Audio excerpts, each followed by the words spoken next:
Majestic, dramatic, awe-inspiring. These are the bridges that are worldwide icons, as well as engineering marvels. She's beautiful. Each of them broke new ground. The first, the biggest, the longest, and the tallest. I'm Rob Bell, an engineer, and I'm on a global adventure to discover how and why these magnificent structures were built, and to learn about the sweat and the sacrifice that went into their construction. Well, hey! I'm going to take you closer than ever before. Oh, this is magnificent. Inspect them from every conceivable angle. Oh, yeah. And meet the men and women who keep them working round the clock, no matter what. Check this out. These are the world's greatest bridges. Across the world, metal bridges dominate the landscape. These iconic structures come in a variety of shapes and sizes. Many attract thousands of sightseers from across the globe. But one bridge came before them all, and it's located in a small village in Shropshire. This isn't the world's longest bridge. It's not the world's highest either. And the techniques used to build it weren't revolutionary. But it's quite possibly the most important bridge ever made, because it was the very first in the world to be made entirely from iron. A massive 378 tons of it. The Iron Bridge stretches almost 200 feet across Britain's longest river, the Severn. When it opened on New Year's Day 1781, it grabbed the attention of the entire world. Nothing like it had ever been built before.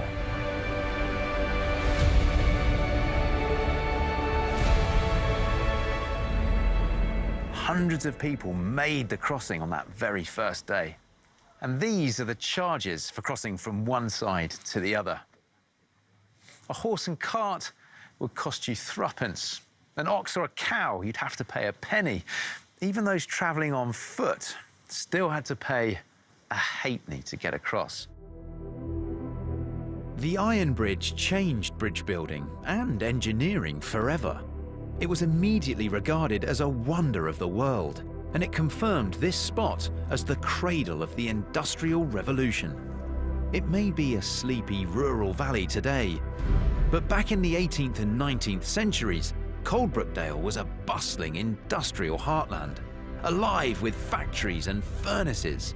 Coming down into the valley was described as being like descending into hell. And that's because this whole area was rich in two of the raw, vital ingredients needed to power a revolution: coal and iron. The fourth most plentiful element, iron, makes up around 5% of the Earth's crust. Now, we've been using it for over 5,000 years to make everything from decorative jewelry to tools and weapons. But in order to do that, you first need to extract it from this, hematite. Heat it in a furnace to around 1100 degrees centigrade, and something magical happens. The rock melts away, leaving behind raw, hot, glowing iron. Once extracted from the ore, it takes a mix of real skill and brute force to turn it into anything useful. For centuries, the most common form of iron used was wrought iron. That's iron that's been worked and hammered into shape. But it's so difficult and requires so much skill to work with. Blacksmiths were often regarded with an almost supernatural reverence. Even making small items was labor-intensive and expensive. But in 1491, an invention arrived from the continent: the blast furnace. Bellows blasted air into the furnace, enabling it to reach much higher temperatures, in excess of 1,538 degrees centigrade. the temperature at which iron becomes liquid. The blast furnace allowed the creation of a new type of iron, cast iron. Now, the great thing about cast iron is you don't have to bang it into shape. You simply pour it into your molds, like these ones here, and then let it solidify into, well, into pretty much any shape you want. The molds are formed from sand, but this isn't ordinary sand. It's treated with a resin that sets at room temperature. In a minute or so, you'd feel it start going off. So that's going to go solid now? That's going to go hard, yeah. And that's creating the mold. So if you get a handful like that, it won't hurt your hand, but if you squeeze it very hard, and then a couple of minutes of holding it, it'll be hard. That's gone rock solid now. That's unbelievable. That's not your normal sand off the beach. With the molds ready, it's time to pour the white-hot liquid iron. We're going to this first one? Yeah. Down. You okay? Yep, good, thank you. It's pretty smooth now. Even though it looks like we're just pouring a liquid, this is molten iron we're pouring here, and it's heavy. And the heat coming off of it is phenomenal. Just watching it go in is mesmerising.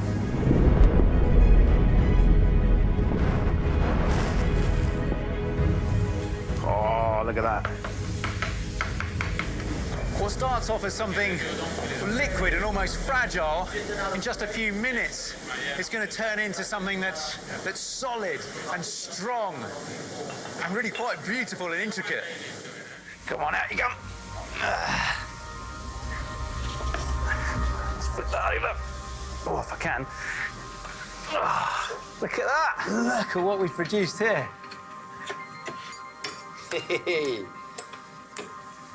This new so-called cast iron not only made the job of ironworkers easier, critically, it was cheaper to produce. But when the idea of building something as big as a bridge out of cast iron was put forward, it was so radical that potential investors in the project took fright.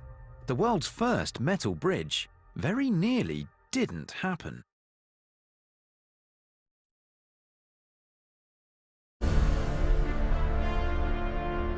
The Iron Bridge, spanning the River Severn, is the very first bridge in the world to be built entirely out of iron. A marvel of early industrial engineering, it's the forerunner to every other metal bridge built in the past 235 years. But at the beginning of the 18th century, building something on this scale would have seemed beyond wildest dreams, because iron could only be produced in very small quantities.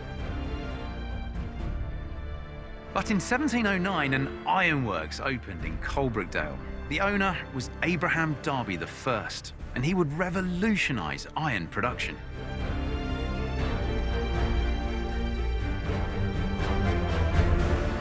Now, we don't really know what Darby looked like, because as a Quaker, he'd never had his portrait painted. But we do know he was a very skilled metal worker.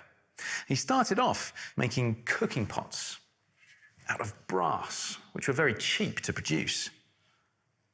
But in an effort to make them cheaper still, he invented a new method of casting very thin pots, but this time not out of brass,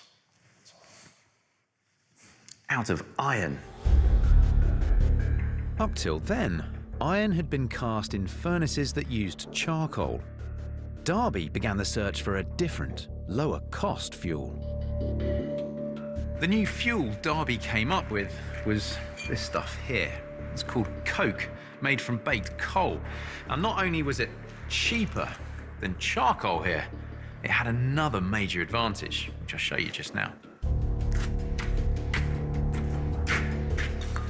Now, charcoal here has a low crushing strength, so when you put too much weight or force down onto it, it disintegrates into a fine powder.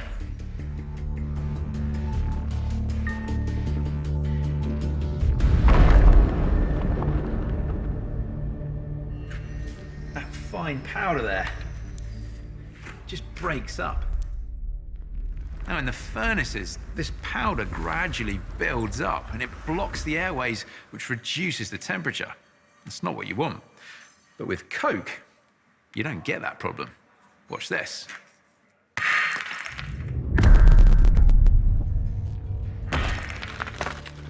Instead of that fine powder, it just breaks into chunks. This characteristic meant you could pile a greater weight of iron on top of it in the furnaces. In searching for a cheaper fuel, Darby had stumbled on something revolutionary. He'd found one that could power bigger furnaces.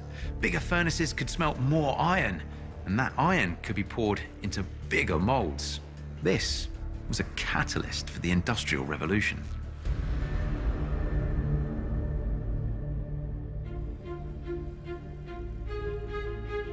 By the mid-1700s, Darby's innovations had made the Severn Gorge the beating heart of industrial Britain.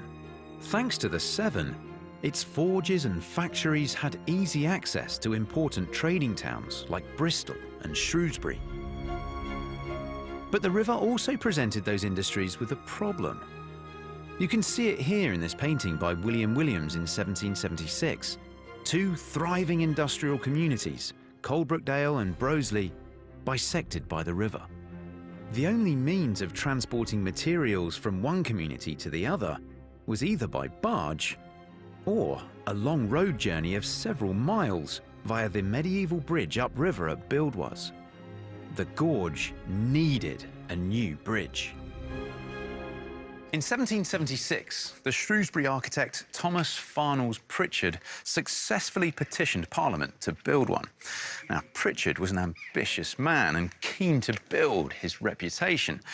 So whilst he could have built it out of stone or timber, he had a different idea: to build it out of metal. Pritchard approached Darby's grandson, Abraham Darby III, who'd inherited the Coalbrookdale Ironworks at the tender age of just 13. The idea of an iron bridge greatly appealed to Darby. It would act as this fantastic and permanent advertisement for his company. After agreeing the plans, the two men met potential investors in a pub near to the site of the proposed bridge. They'd submitted a design and a budget of £3,200. But their project hit trouble from the off. Although the Act of Parliament gave permission to build a bridge, it didn't specify the building material. And Pritchard's idea to build it entirely out of cast iron was so radical, the investors started to get cold feet. As they threatened to pull out, and as Pritchard stubbornly stuck to his original design plan, the entire project became deadlocked. 1776 became 1777, and it seemed the world's first iron bridge might never get built. Here in the Shropshire Archives is a book that shows how close those investors came to pulling out. They've obviously changed their minds, and this is talking about that they're going to put an advertisement in the Shrewsbury and Birmingham newspapers to undertake the stone and brick work of a bridge. So no longer any mention of iron whatsoever? No. It says it was agreed to rescind the minutes with Mr. Darby for erecting an iron bridge over the Severn between Bentle and Mate. And actually rescinding what had already been agreed? Yeah. Where are we now here? Where's this dated? So this is July 1777. So this is a good couple of years since the first entry where this all came to head. Absolutely. So they've obviously had a lot of debate about it, but then it does confirm that it was agreed by Mr. Abraham Darby to erect an iron bridge. So we're back to iron again. I mean, I think it's interesting if we look further on that he's actually sort of personally guaranteeing the cost of it, in that if they aren't able to build the bridge by the date that they've decided, he says he will pay a sort of 5% penalty. Well, that goes to show the confidence of Darby, doesn't it, in his material, the cast iron, that he will personally put his finances on the line should anything go wrong, should the construction go over. The dispute had held up construction for over 18 months. But with Darby agreeing to personally take on any financial overspend, work could finally get underway. Then, just 1 month into the build, tragedy struck. On December the 21st, Thomas Farnells Pritchard, the man whose dream it was to build an iron bridge, died suddenly. And his death at the age of 54 sparked a mystery about the bridge that still hasn't been solved. Looking at the bridge from here today, there's something quite striking. It doesn't really resemble Pritchard's original design here at all.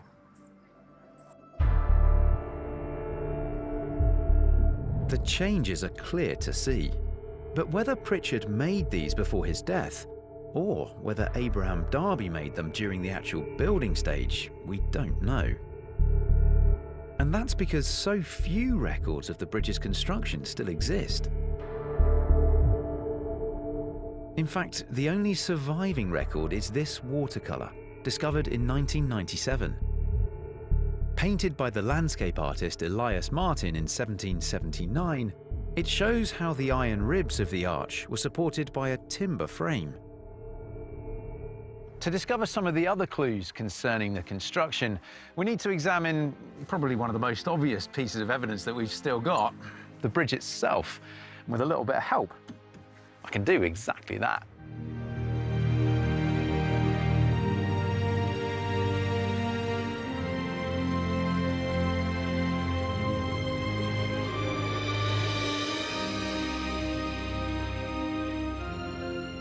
Whilst the construction material used to build the iron bridge may have been revolutionary, the construction method certainly wasn't.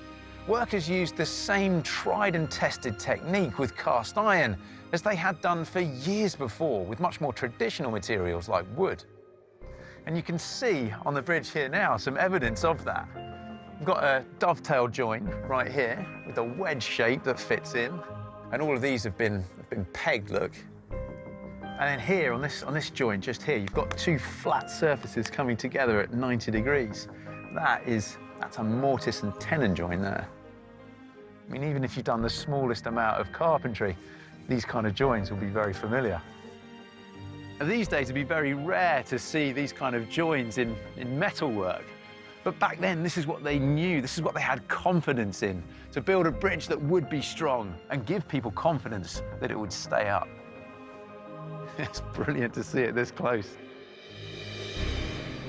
Inspecting this impressive arch much more closely tells me that although it's made of iron and assembled like a timber structure, it was designed as if it were made of stone. Until the iron bridge came along, stone was the main material for making arched bridges. It had been that way for centuries. In fact, some examples dating back to 1300 BC are still standing. It was the Romans who really popularized them, building more than 1,000 across Europe and North Africa. Britain got its first one in 1209, and that was the original London Bridge. I've come to the Monnow Bridge in Monmouthshire, which still survives from the same period. It's 114 feet long, 24 feet wide, made of solid sandstone with an imposing 36-foot gatehouse. And it remains standing after nearly 750 years because of the strength of its design. An arch is a completely self-supporting structure. It doesn't need mortar or joints to hold it together. I'll demonstrate that just now. To build our arch bridge, you first need some solid foundations upon which you build your abutments. Now, these are the supports on each side of the gap that you want to bridge across that will eventually support the arch through the middle. Next, we need to build what's called a centering. This is a frame, if you like, that's often built using scaffolding that goes in the middle of our gap here, and we'll use that to build our arch around. There we go, everything's in place. We can start building the arch. Now, to do that, we need these wedge-shaped blocks. They're called voussoirs. So these are what we use to start building up our arch. And the block that goes into the top, that locks it all together, is called the keystone. in it goes. Now, if I've done that correctly, I should be able to remove the centering in the middle there. Easy does it. And there we go, we've got a self-supporting arch. There's no glue, there's no cement or any joint holding that together. That's all staying up on its own. And what's happening here is that the weight of each block is supported by the block immediately next to it, underneath it. The weight of the bridge on top is transferred from the keystone through the archway and into our solid abutments.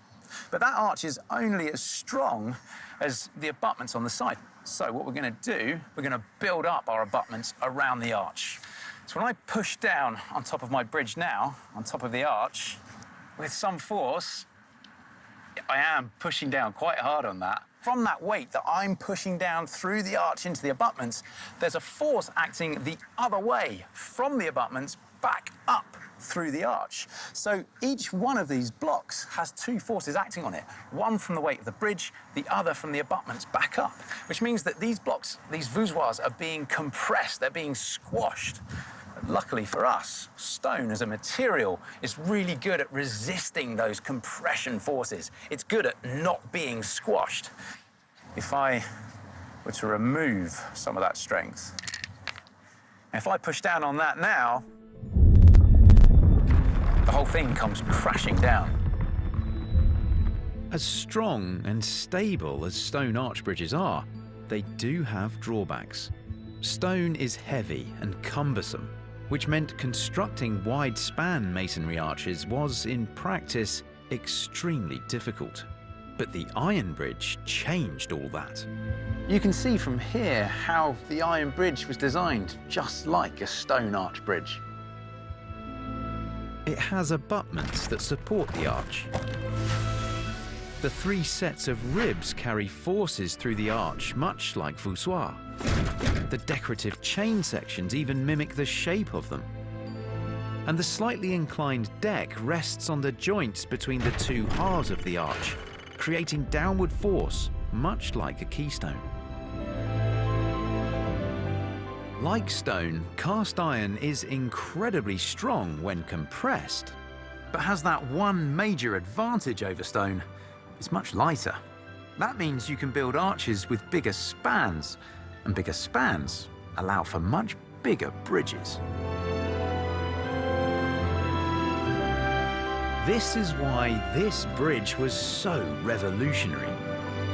It not only ushered in a whole new age of engineering, it inspired one of our greatest engineers, Thomas Telford, and his ideas would change everything.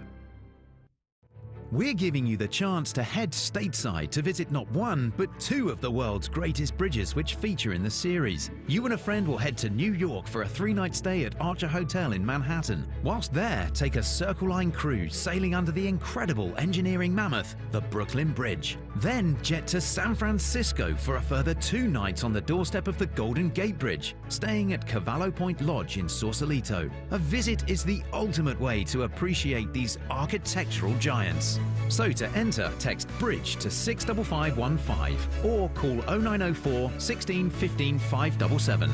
Or post your name and number to Bridge PO Box 7557 Derby DE1 0NP. Texts cost £1.50 plus 1 message at standard network rate. Calls cost £1.50 plus your network access charge. Lines close at midday on the date shown on screen and 3 working days later for postal entries. For rules, go to channel5.com/win.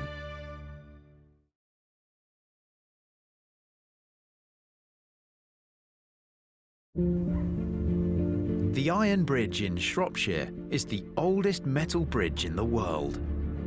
Today, it's celebrated as a monument to the Industrial Revolution. And from the very moment it opened, on January the 1st, 1781, it's been regarded as a marvel of engineering. So many people came to see it. A hotel was opened, and this whole town began to grow around it. All of the investors, including those who'd been so skeptical of the original designs, made a tidy profit, except one. Abraham Darby III, the man who actually built it, died in 1789, aged just 39. That was a mere 8 years after his bridge opened, and he was still heavily in debt from its construction. Although Derby had proved that an iron bridge could be built, he'd failed to convince anyone else that they should be built.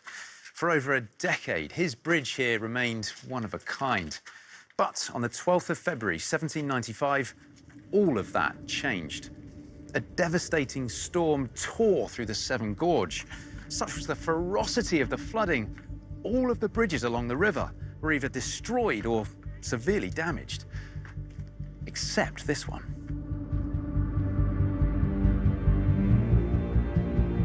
That event caught the attention of one Thomas Telford, a young engineer and architect who would go on to transform the face of Britain. As surveyor of public works for Shropshire, he was responsible for the county's roads, canals, and bridges. After witnessing how the Iron Bridge survived the terrible storm, he resolved to build more. The first was at Buildwas, a mile and a half upstream from Derby's Bridge. This bridge opened in 1796, had a span 30 feet longer than its predecessor, even though it used only half the amount of iron. Although Buildwas Bridge was demolished in 1906, Telford built a series of other iron structures, many of which remain with us today. The most magnificent is this.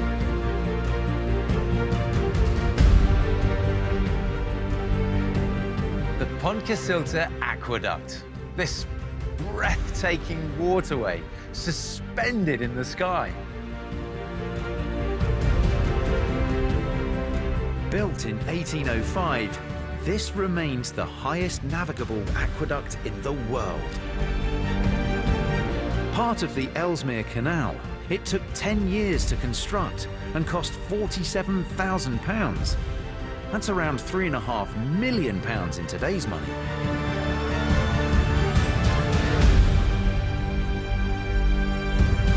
The views from up here, they're just stunning. But you can't really see the aqueduct itself. I mean, I can see the shadow out there, but that's about it. It's not enough detail. To really get a good look, you need to be down the bottom. And the quickest way to get there is by going over the side. Good to go. Something very unnatural about doing this. Okay. One leg, I think. Okay. Just gonna come in a sec. Right, here we go. Step off the ledge. Come on, do it. Okay, there we go.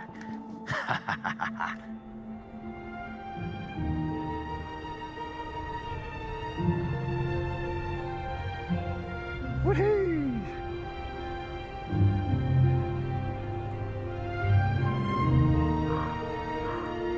This is a unique perspective to see this aqueduct from.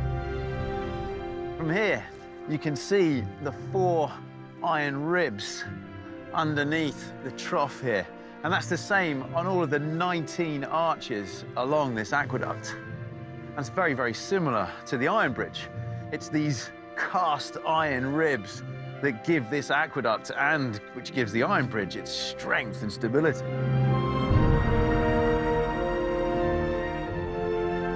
The cast iron trough comes in at 689 tons. And there's the water inside it as well. That adds another 1,500 tons of weight that this structure has supported. And each of the 18 mighty sandstone piers that support the trough are 126 feet tall, weigh an incredible 960 tons, and they're cemented together using mortar made from lime, water, and ox blood. It was the Iron Bridge that inspired Telford to build massive structures out of metal, and his ability to do that and to do this made him one of the greatest engineers of his age. With this aqueduct, Telford demonstrated not only his mastery of engineering, but also his deep understanding of architectural flair. It beautifully captures both the modernity of the industrial age and the magnificence of ancient Rome. And yet, like Iron Bridge, this engineering marvel very nearly didn't come about. Traditionally, the way to get boats up and down a valley would be to build a series of locks, like these on the Kennet and Avon Canal. But they're expensive to build, time-consuming to navigate, and require a complicated system of pumps to move the water up and down the valley. Telford's alternative to this was much more elegant, but when he proposed a cast-iron aqueduct, people said it couldn't be done. But he knew differently, because he'd already built a prototype. This is the Longdon-on-Tern aqueduct. It's the world's very first navigable aqueduct to be made entirely from cast iron. Today it lies abandoned in a field, and not many people know it's here. Built by Telford in 1797, it's just under a fifth of the span of the Pont Cysilta aqueduct. But having made it, Telford knew cast iron would work as a construction material for holding water. Now, it's shorter in length, but otherwise the trough here is virtually identical to the aqueduct at Pont Cysilta.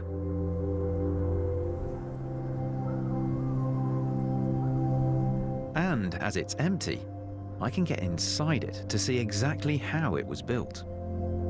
And this here is a great example to see where Telford has cast each plate to fit really snugly with each other. And then they've been bolted together to create a seal.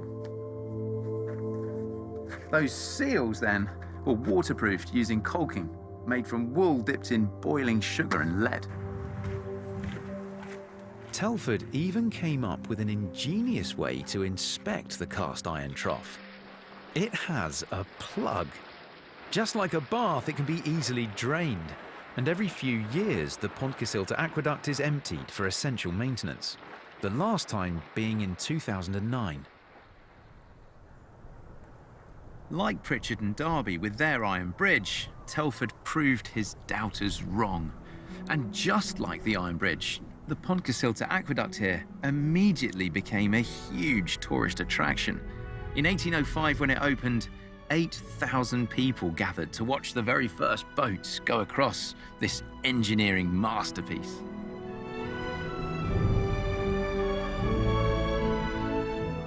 Telford went on to become the father of civil engineering. He even had a town named after him. He built hundreds of miles of roads and canals and bridges, the infrastructure the country needed once the Industrial Revolution was fully underway. Today, his portrait hangs in the Institution of Civil Engineers. In 1820, he became its very first president. And behind him, testament to its importance within his industrious career, you can see the Pont Cysilta aqueduct. And his achievements are still celebrated today. How prolific an engineer was Telford? I mean, how many bridges did he build? A staggering number. If you take Telford's Roads and Bridges in the Highlands of Scotland project, that included 1,200 bridges in its own right. 1,200? So there would be several thousand overall throughout the duration of his career. But it's still the formative years of civil engineering as a profession, as a recognised activity. Public works, roads, bridges, canals, they were all emerging and transforming Britain round about this time. Were there any bridge designs from Telford that never did go into construction, that never really got off the ground? Famously, there was a single-span arch proposal to leap across the River Thames, which still hasn't been achieved today, of course. Right, yeah. The downfall of the project was that for this 600-foot span, you had abutments that were about 60 feet above road level. So you needed a ramp on either side going through some of the highest value property in the City of London, and that was just too much to deliver.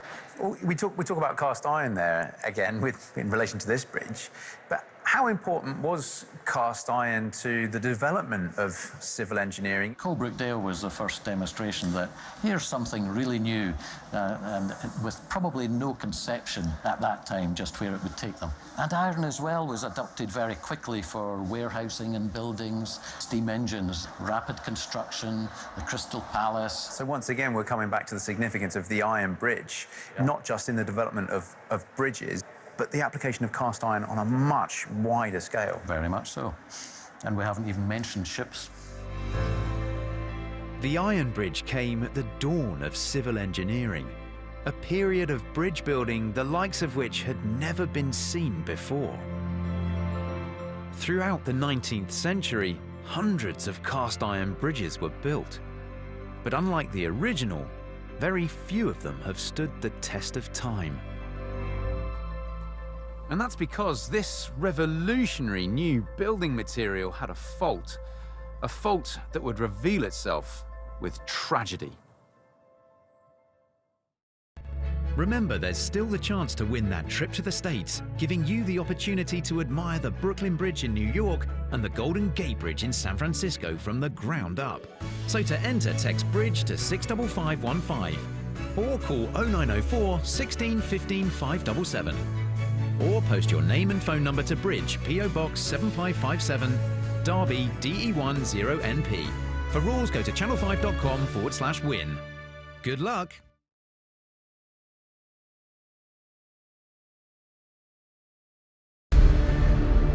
Opened in 1781, the Iron Bridge in Shropshire was truly a world first. Constructed entirely from cast iron, it also acted as an advertisement for the immensely strong and versatile metal it was made from. And it was a huge success. Thanks to the engineers it inspired, like Thomas Telford, hundreds of other cast iron bridges were built across Britain over the next century. But although the original still survives here, it has its flaws. This engraving was made shortly after the bridge opened. Even a brief study reveals significant differences to how it looks today. Look particularly at the stonework to the right-hand side. The original solid stone abutment has been replaced by these iron arches. And this is only the most obvious of a whole series of repairs and renovations that have been undertaken on the bridge over the years. But what was causing this damage? This is a very young valley, and the sides are slipping gracefully towards the river. Within 5 years of the bridge being built, there were already cracks appearing in this abutment, enough to really worry them, and by 1824, they put up what we see today, the iron replacements. And they did it in such a way that they could keep half the deck open to traffic. They never closed the bridge during the building. Even doing something as major as that, completely, well, re-engineering the base of the bridge, the abutments. This is a toll bridge, and the shareholders want their money from the tolls. If you close the bridge, they're not going to get any tolls. So it's all about keeping the bridge open throughout all the works.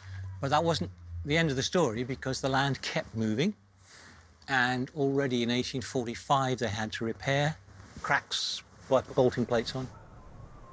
Now we're talking about cracks in the iron. In the iron, but it's happened again and again and again, and they've had to put plates on top of plates. We're talking about repairing the repairs. Yes. As time's gone on, Yes. there's more and more work being done to just try and keep this bridge up.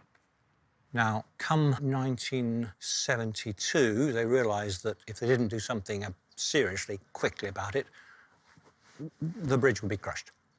And then they built an underwater concrete strut to hold the two banks apart. It's the full width of the bridge. It's fully reinforced concrete. I'm glad to say some divers went down a couple of years back to check, and it's in good nick.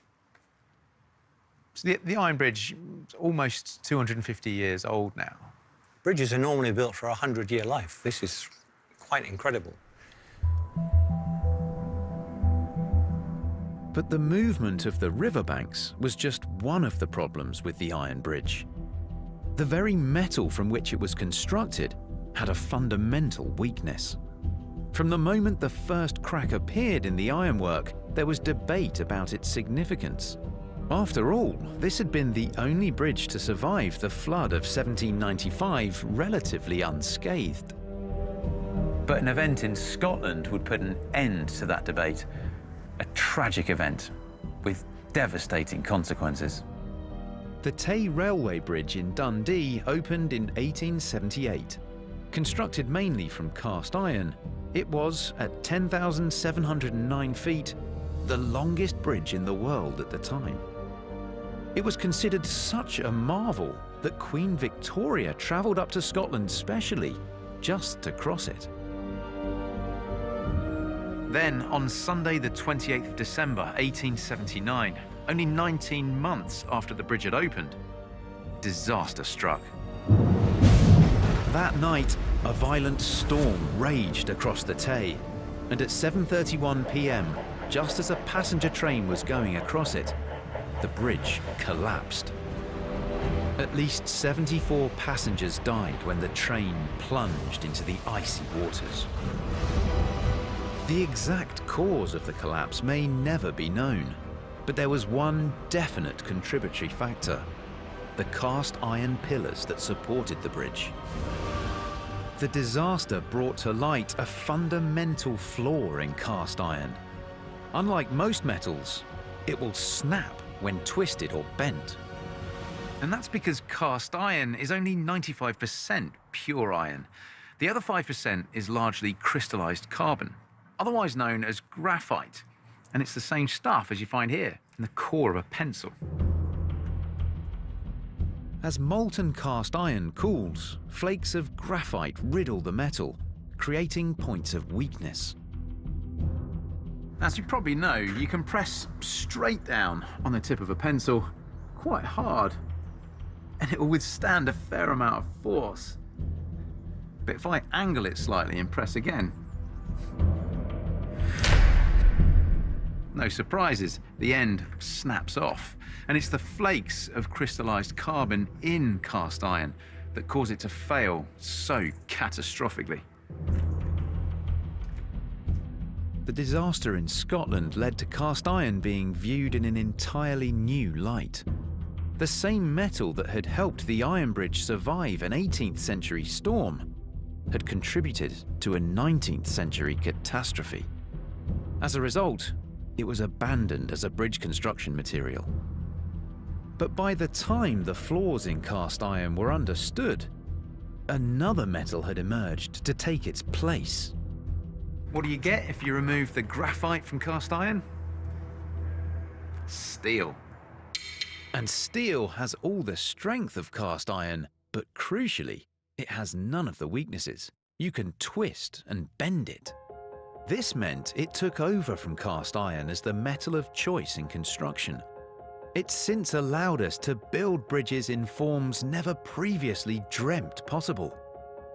The Sydney Harbour Bridge floats its imposing steel arch 1,650 feet across the harbour entrance. The majestic Golden Gate Bridge suspends a 4,200-foot road on row after row of cables. And steel allows the Gateshead Millennium Bridge to rotate like a winking eye to allow ships to pass underneath it.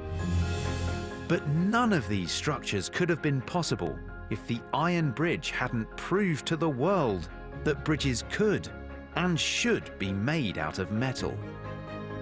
The importance of this bridge and the region that gave birth to the Industrial Revolution can't be overstated. It's why it was one of the first locations in Britain to be awarded UNESCO World Heritage status. When Abraham Darby III built this bridge, he'd intended it as an advertisement for his ironworks. Today, it attracts hundreds of thousands of visitors from all over the world, generating millions of pounds every year for the local economy. Not only that, it's renowned for paving the way for other iconic bridges dotted around the globe. You know, I think Abraham would be rather pleased.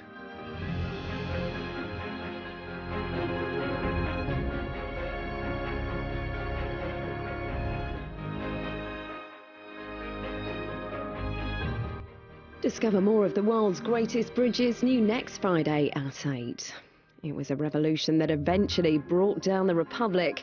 Julius Caesar's leading his army and Bettany Hughes crossing the Rubicon as 8 days that made Rome continue.